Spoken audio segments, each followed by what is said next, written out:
Good afternoon students. আশা করি তোমরা সকলে ভালো আছো এবং সুস্থ আছো। আজকে আমি তোমাদের ইতিহাসের নতুন টপিক নিয়ে আলোচনা করব। আজকে আমরা আলোচনা করব সুলতানি ও মুঘল যুগের স্থাপত্য, অর্থাৎ সুলতানি যুগের স্থাপত্য শিল্প কেমন ছিল, মুঘল যুগের স্থাপত্য শিল্প কেমন ছিল, এই বিষয়ে আমরা আজকে আলোচনা করব। আমরা এর আগে সুলতানি ও মুঘল যুগে অর্থনীতি সম্পর্কে জেনেছি। আজকে আমরা জানবো স্থাপত্য সম্পর্কে। তার আগে তোমাদেরকে জানতে হবে স্থাপত্য কাকে বলে। তোমরা দেখবে এখনকার দিনে অনেক ঘর বাড়ি, প্রাসাদ, মিনার, মন্দির, মসজিদ এগুলো দেখতে পাবে। আগেও ছিল, এখনও আছে।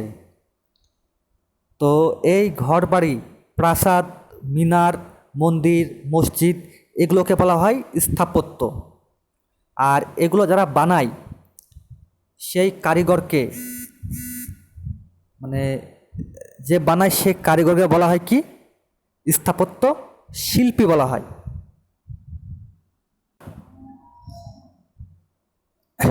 ঠিক সেভাবে আমরা জানব যে সুলতানি যুগে কোন কোন সুলতান কি কি স্থাপত্য, কি কি মন্দির, কি মসজিদ, ঘর বাড়ি, প্রাসাদ তৈরি করেছিলেন সে সম্পর্কে আমরা জানব।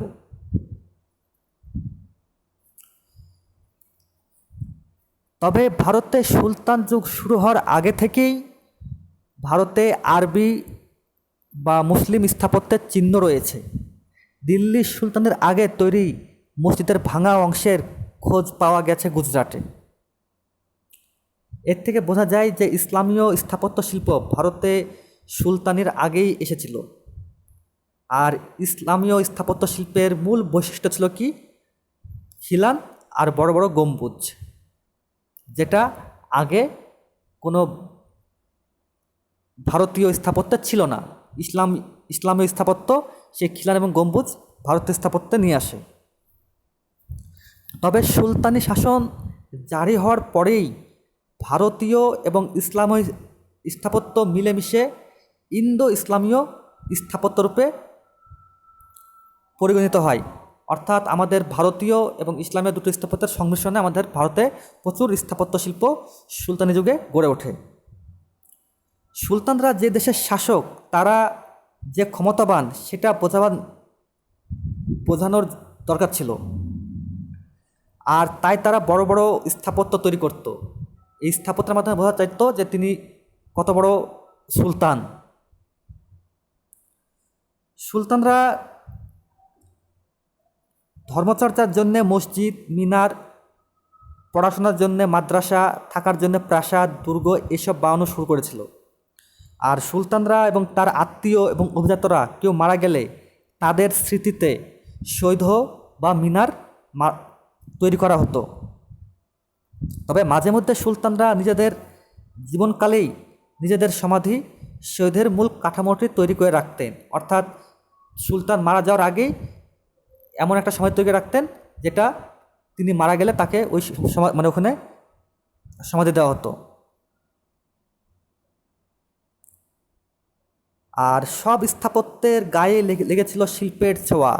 সুন্দর কারুকার্যে মুড়ে দেওয়া হয়েছিল স্থাপত্যগুলি। আর সে সময় সুলতানরা এবং স্থানীয় রাজারা তাদের যে স্থাপত্য তৈরি করতেন সেখানে কিন্তু সুন্দর নকশা কারুকার্য করতেন। তরাইনের দ্বিতীয় যুদ্ধের জয়ের পর কুতুবউদ্দিন আইবক দিল্লিতে কুয়াত উল ইসলাম মসজিদ বানাতে শুরু করলেন। আর এ দেশের লোক যাতে তাকে শাসক বলে মেনে নেয় তার জন্য এটি দরকার ছিল। আশেপাশের প্রায় ২৭টি হিন্দু ও জৈন মন্দিরের ভাঙা অংশ নিয়ে এই মসজিদ বানানো হয়েছিল। অর্থাৎ কুয়াত উল ইসলাম মসজিদটি জৈন এবং হিন্দু মন্দিরগুলি ভেঙে সেই অংশ দিয়ে করা হয়েছিল।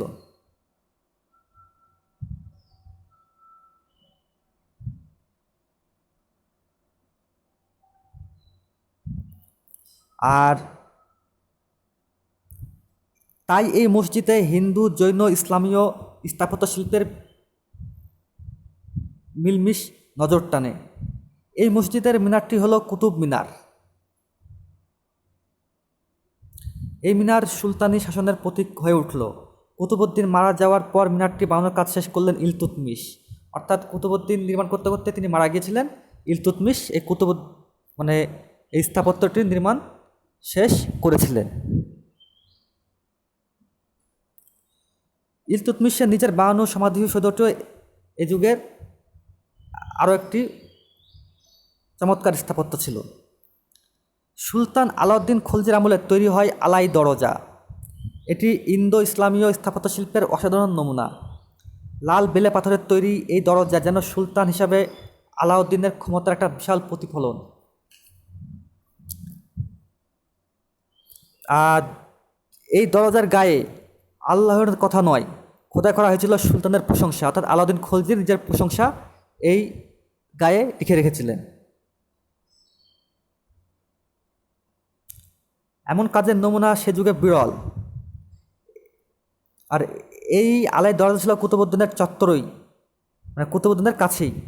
কুতুব মিনার, ইলতুৎমিশের সমাধি, আলাই দরজা সব মিলিয়ে সুলতানি স্থাপত্যে ছিল একটা মানে গুরুত্বপূর্ণ সিস্টেমের নজির।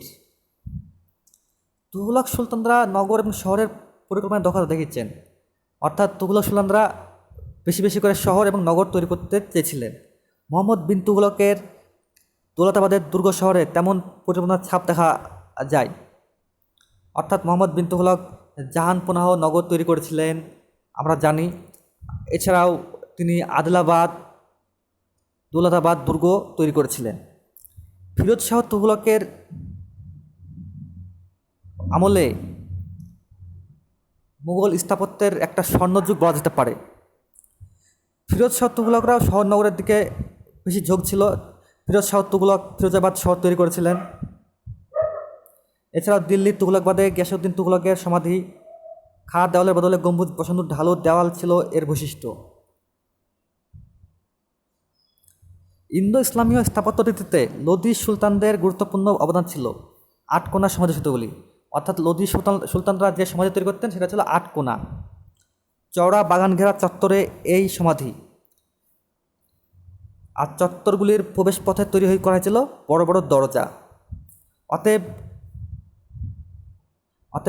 আমরা বুঝতে পারছি যে মুঘলরা যখন ভারতে সাম্রাজ্য প্রতিষ্ঠা করেছিল তার আগে থেকেই দিল্লি সহ ভারতের নানা অঞ্চলে ইন্দো ইসলামীয় ধারার স্থাপত্য তৈরি হয়েছিল।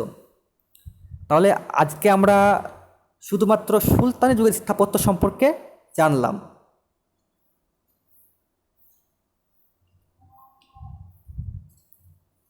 এরপরে আমরা মুঘল যুগের স্থাপত্য সম্পর্কে জানব। সুলতান যুগের স্থাপত্য হচ্ছে 129 থেকে 130 পেজ পর্যন্ত, অর্থাৎ ইন্দো ইসলামের ধারায় স্থাপত্য তৈরি করা হয়েছিল এ পর্যন্ত হচ্ছে স্থাপত্য। এবার এখান থেকে কি কি প্রশ্ন হতে পারে সেগুলো বলছি, তোমরা লিখে নাও। প্রথম প্রশ্ন, স্থাপত্য বলতে কি বোঝো? স্থাপত্য বলতে কি বোঝো? পূর্ণমান 1 অথবা 2। দ্বিতীয় প্রশ্ন, সুলতানি যুগে স্থাপত্যের মূল বৈশিষ্ট্য ছিল কি?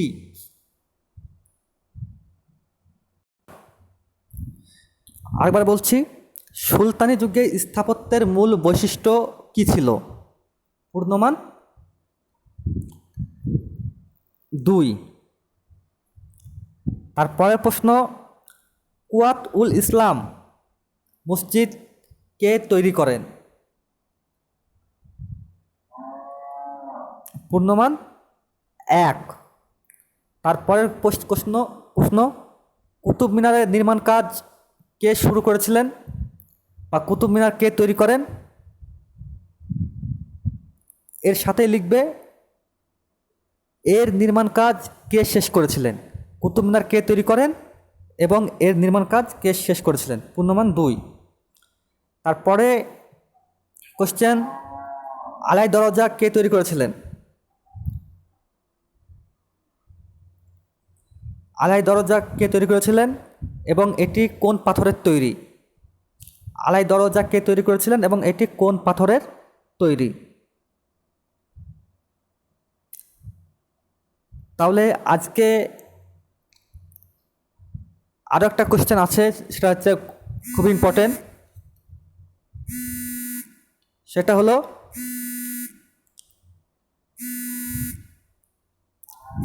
সুলতানি যুগের স্থাপত্যের পরিচয় দাও। পূর্ণমান 8। তোমরা কোশ্চেনটি ভালো করে পড়বে। আজকে এই পর্যন্তই, পরের দিন আমরা নেক্সট টপিক আলোচনা করবো। ওকে।